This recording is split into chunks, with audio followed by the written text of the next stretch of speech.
name is John Cantrall. Last name is Cantrall. LL? Yes, And that's not usual name, Camprall. it's Irish. Irish? I like Irish people. Oh yeah. I used to be a redheaded Irishman. So now you're blonde. Yeah. You had everything, red and blonde. What is your birthday? 12/18/1932, Where were you born? Kansas City, Missouri. Right here? Yes. Tell me about your family when you were growing up.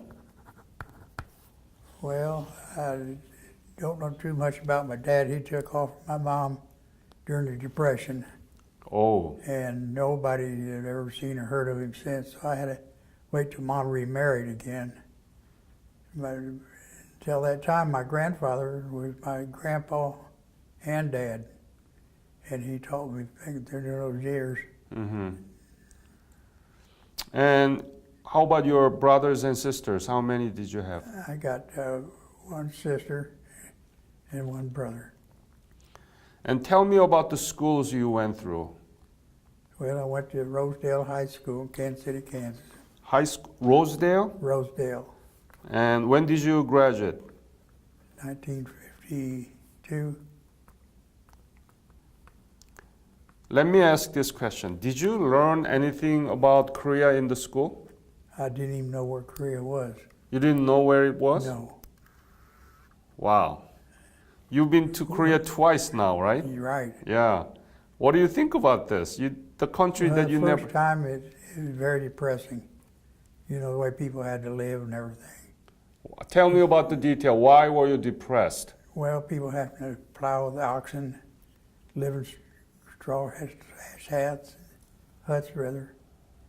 And during the war, the way the people had to migrate back south and live in the cardboard boxes or anywhere they could find, you know, and that's very depressing when you think the United States had and compare it to that. But on the other turn, going up there, coming back with a second trip back, this revisit program, I was very astonished how much it's built up since then.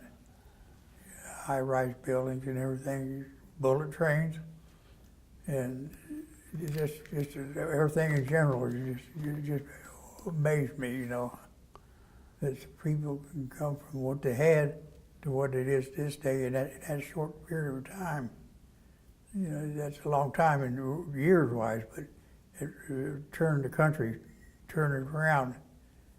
It's real great. You got automobiles there now. They import to the United States, and it's impressing.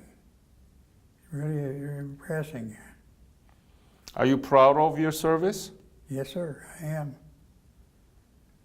I didn't think much of it at the time I was in because I was still a kid. You wasn't thinking along them programs, you know. Mm-hmm. But I got hooked up with the KWVA when it first tried to build a program here in Overland Park, Kansas. I was one of the original members. I think there was only about 10 of us. And we went up to about 120, 25 people. Mm-hmm. And the meeting we had Monday night, we're down to about 50-something. Because the age, Father Time taking its toll. Mm. After graduation, what did you do? I worked for a lumber company. Lumber company? Uh-huh. And when did you join the military? I was a military police. When? From Korea, No, when did you join the army? I didn't join, they joined me.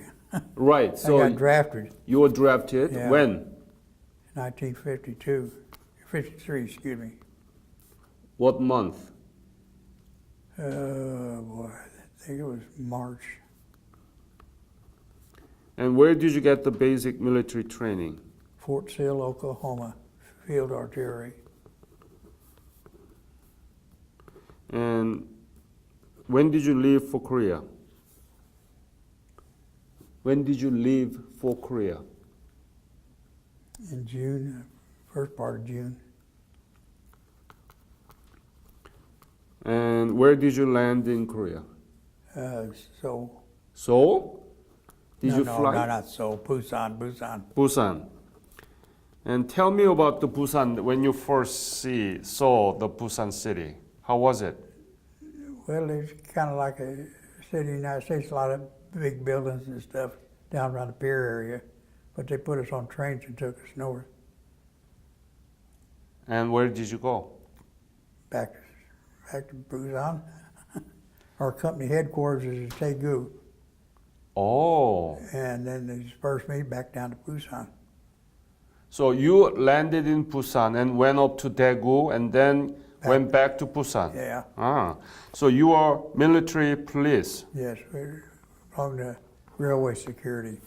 We guarded cars coming away from the ships where they unloaded, and in the shipyards, and when transportation, we could take them up as far as Seoul, and we Jambu. You were in Daegu, right? Yeah, That's a K2. yeah. I was grown up there. Oh, is that right? Yeah, 772 military police. yeah. K2. My Small. father was Air Force General. Small world. Yeah, small world, isn't it? I remember Daegu very, very well. How was Daegu when you were there? Well, I didn't stay there that long. I stayed there about a week, I guess it was. Mm-hmm. And then they sent me down to, guess I couldn't figure out where to send me at.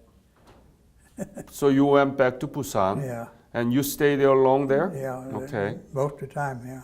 What did you do there in Busan? Well, we guard ships, rail cars that came off of ships they was unloading, and then into the rail yards, and then we rode the trains up north. And you went to Seoul? Yeah. Tell me about the Seoul you saw there. How was it, Seoul? Well, I didn't really get to see much of Seoul, just down around the rail yards, you know. We had a shack up there, and we'd stay overnight up there and catch another train heading back south. So go back and forth. Yeah, like a yo-yo. Yo-yo. Were there any dangerous moments, snipers Yeah. shooting at you or what? No, we didn't have that much like that. We had the machine guns on the trains, but we never did shoot them. We shot them once in a while out in the river out there, just to have something to do. What kind of problems that you have to deal as a military police in Busan? Well, if people breaking into boxcars and stuff, we had seals on the doors. We'd have to walk down one side of the cars and down that other side. See any seals broken, and we had to report it, you know, and they'd send out somebody to investigate, see if anything is missing or not. Most times, they don't take time to shut the doors after they break into them, get what they want and get. Because there was the first week I was there was a boy, I think he was 18, 19 years old, something like that. But he got shot for stealing coal. Can you imagine that? Oh. Who shot it? The MP did. Military police. Yeah. Yeah. Because he had signs all up and down the rail lines, no trespassing. But there's houses, you know, just pushed together right along the rail line, you know. You'd have the train come out from unloading the ships. You'd be just room enough for boxcars to go between houses on each side. They're so tight. You know, for most all refugees. That's horrible, isn't it? Yeah. Yeah. Any other episode that you remember now? Yes, I do. Have, Okay. We take a train north one time in the wintertime. I have no idea how cold it was, but it was cold. Of course, the doors were open on boxcars, you know. We had sandbags on the doors.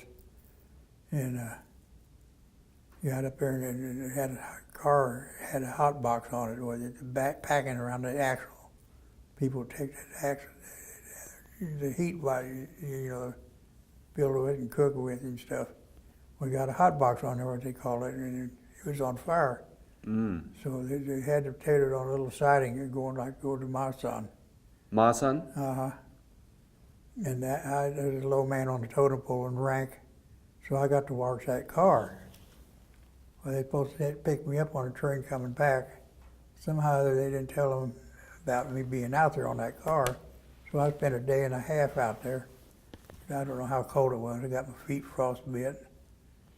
Do you have a frostbite from there? Yeah. Oh, I'm sorry, Dad.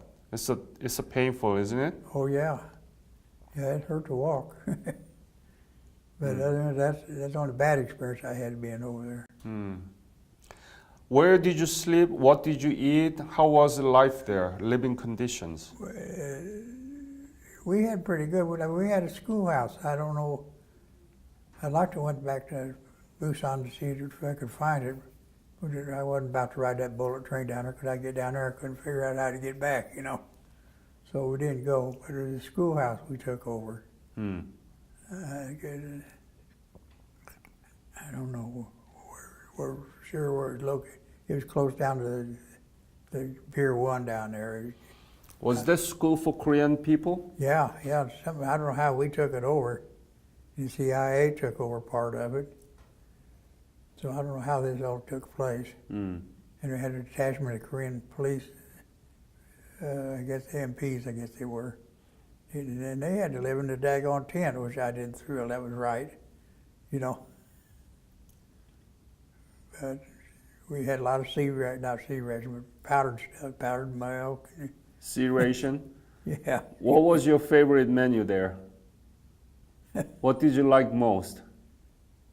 Well, not too much of any of it. Sausage? Frank? Yeah, pretty good. We had beans. Beans? Yeah, I don't eat rice today because I got burned out on it. Rice was in everything you ate, you know. Did you know any Korean people there?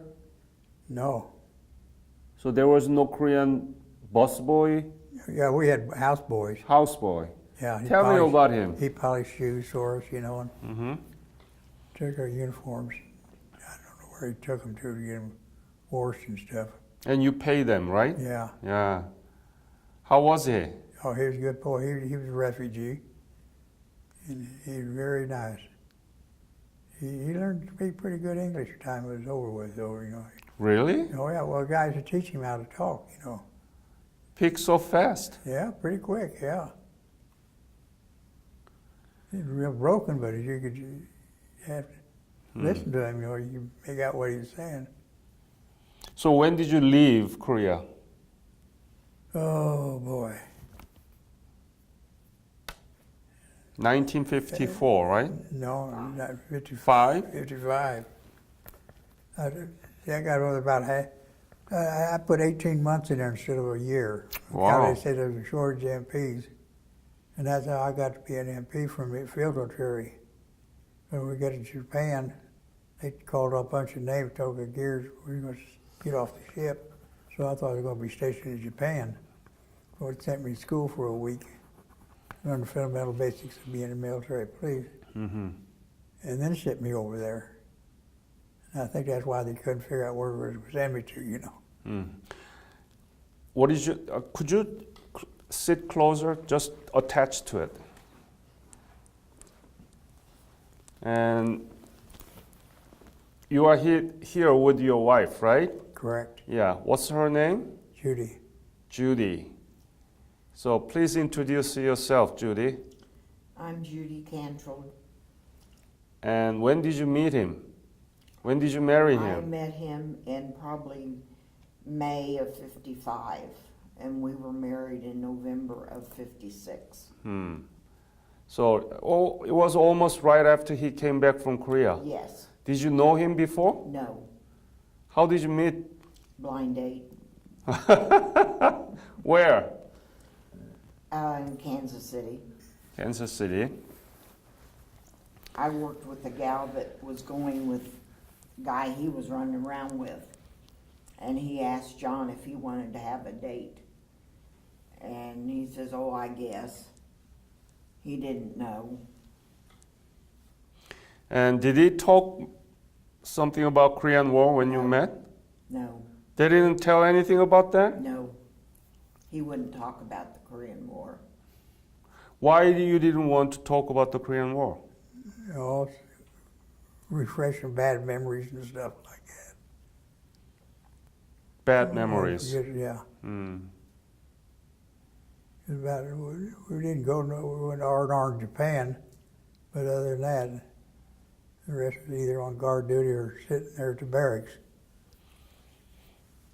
Can you sit a little bit more closer? And so, Judy, did you know anything about Korea when you were, No, really? No TV, no news or anything not like that I that? can remember. Why is that? I don't know. Your future husband was in Korea fighting and had a bad memory, suffered, and you didn't know. I know my mom and dad watch TV, the news, but I don't know whether I didn't pay attention to it or what. Can you say that other girls at your age in that 1950s didn't pay any attention to Korean I War? don't think so. They never taught it in school or nothing.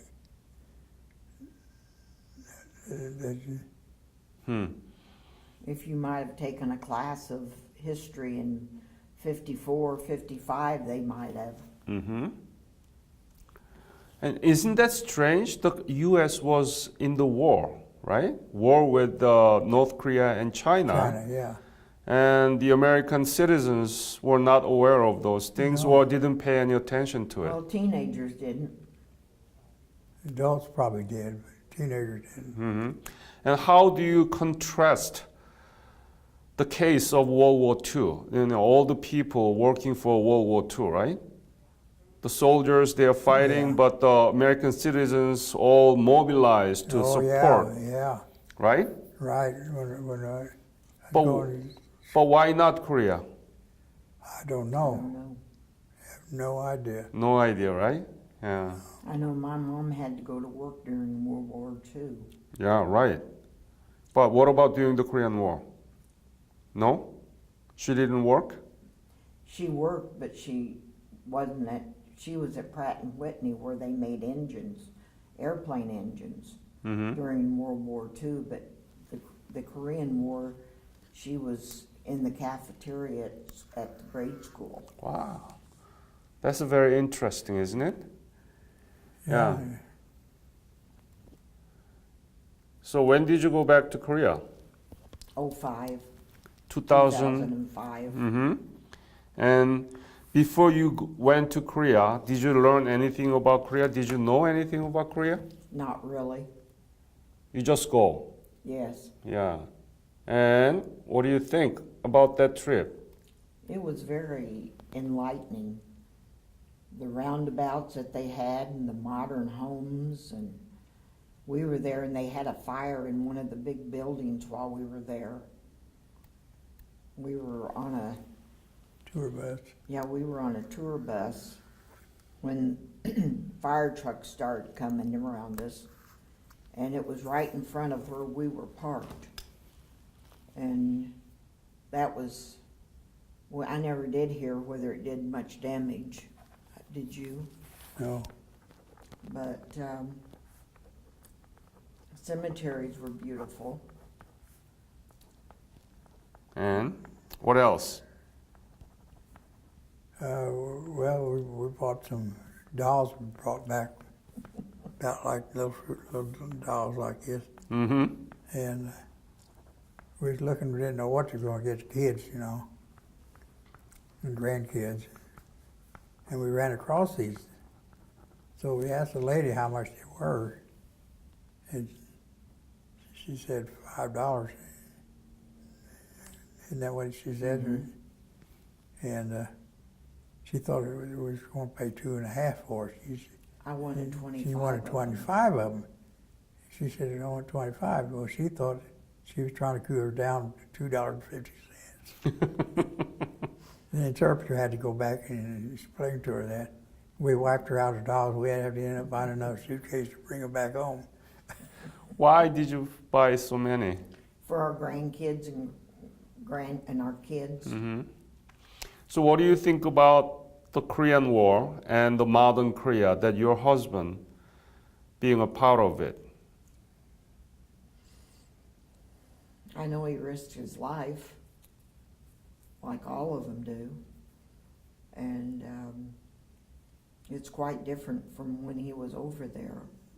One thing, the museum they had there, so we went through that.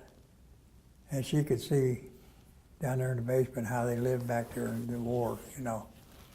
They had little cookers, you know, and stuff. It was really interesting, you know. Well, I've seen it myself, but I mean, it's interesting for her. She couldn't hardly believe that. The way the country was back then. It was a very interesting museum that they got there. It was a very interesting trip. Yeah, we had 2 buses, American war veterans, Korean war veterans on the sides of them. People would honk horns and wave, you know, and people walked down the sidewalks. They'd wave and they'd bow to the buses when they go by. Very patriotic people. I really appreciate it. Everybody appreciated it very much. Mm-hmm. We was on there, the Marine Corps had was it 50th anniversary or I think so. something like that, so they invited us over as if we were it. I forget now just when it was. But that was interesting.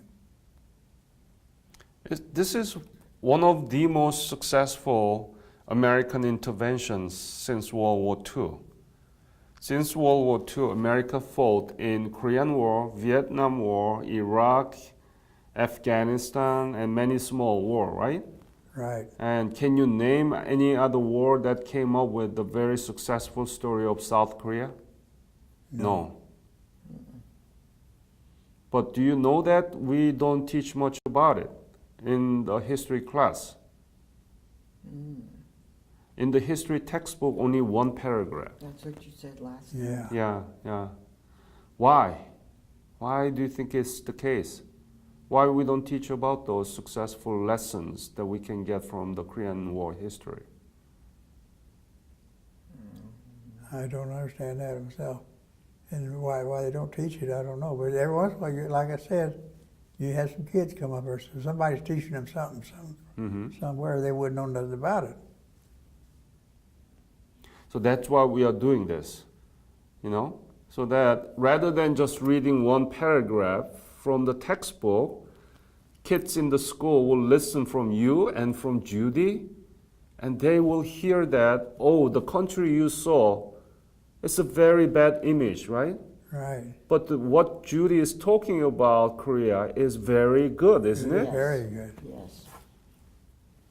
Isn't this wonderful case? It is. Yeah, it is at that. I was really shocked they had bullet trains. I thought they was only over in France and across England, you know. I He didn't. wanted to go to Busan so bad, but he was just afraid to. Afraid we'd get lost. Why?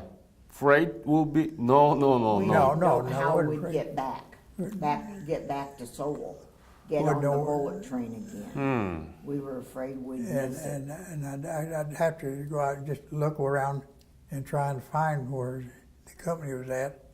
And it was probably 1.5 miles, 2 miles, maybe 2 miles from the railroad station down there. What was your unit? Company B, 772 Military Police. Company B and battalion? 772 772 Military Police Battalion. battalion. So you didn't go to Busan? Yeah, that's where I was stationed at. We didn't go to Busan back in 2005 when we went back. I mean, the Korea Revisit program I think they bring back Korean War veterans to Busan to show the UNP's the cemetery. So you didn't One go. weekend was up at Seoul. Seoul was as far as we went south. I know where that cemetery was in Busan because there was an active one, you know, when I was there, you know.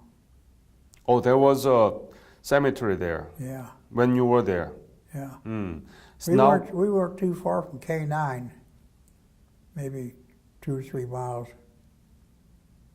Hmm. Because I used to go down to the beach down there and watch them planes take off and come back. Mm-hmm. So how many grandchildren do you have? 17. 17? Wow. Have you ever talked to them about your service? You did one of them, Yeah, didn't you, yeah. or a couple? Yeah.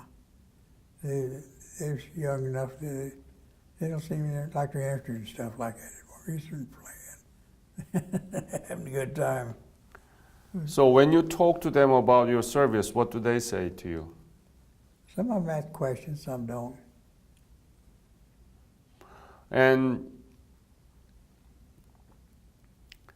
what do you think about this young future generations? They don't know much about the Korean War. They don't care about the history, so on. What do you think about that? I think it's kind of sad. Because, like you said, if it wasn't for us guys, it might be a different world. And get that idiot out that's in there now to help out a lot Mm-hmm. North Korea. in North Korea. His dad was bad, and he's worse than his dad, I think. It's unbelievable, isn't it? It is. What do you think we have to do about North Korea? Well, I think just call his bluff all the time because I don't think he's going to do anything. Personally, myself, okay, he's got the rest of the world against him, you know. So he might blow up some stuff in the United States, but he can't get it all. And as small as North Korea is, it don't take long to clean that place out with the forces that everybody else has got. Mm-hmm. I feel sorry for the guys that are stationed at a 38th parallel. You mean DMZ? Yeah, because Yeah. they always have to be on the lookout. It is. Yeah. It is actually stupid that we have to do that again, It right? is. Yeah. It is. Yeah. Yeah, we was up there, and we had to go in a meeting in a little room, and the sergeant in there was telling us what to do and not to do, you know. You don't do nothing to aggravate the North Korean army. You're like going stuff like that, you know. You'd think they'd want to see, well, you know they see how South Korea is, and you'd think that they would want the same thing for North Korea. That's right. He said one time about some guy who hadn't done it anyway, and here the North Koreans come charging out that building there across the yard there, but when they got to where the line was, they stopped. They didn't go no further. So they're not going to, you got the bluff call right there.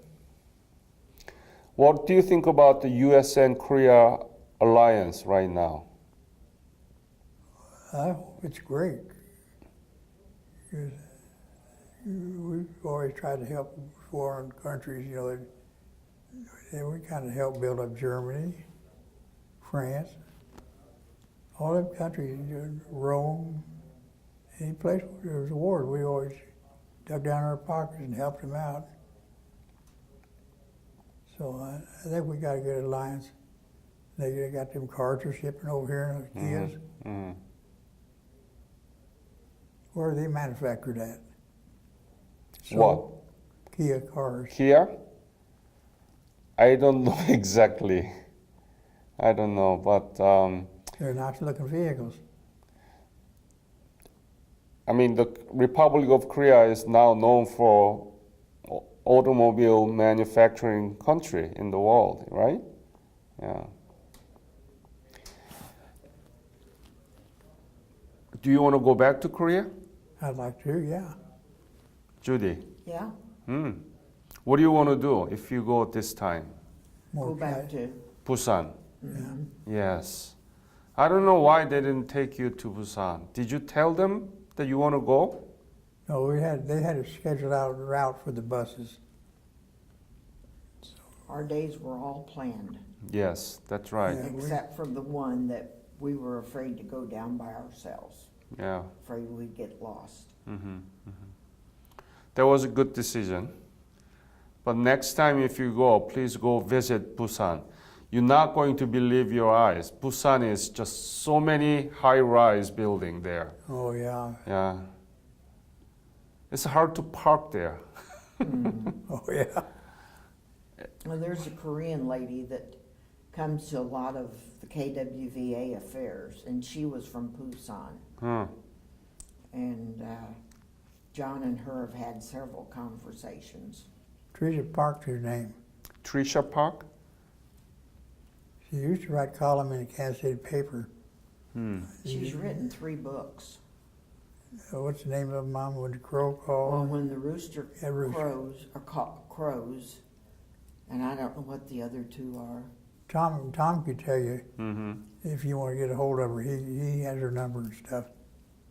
So Are you churchgoer? No? Mm-hmm.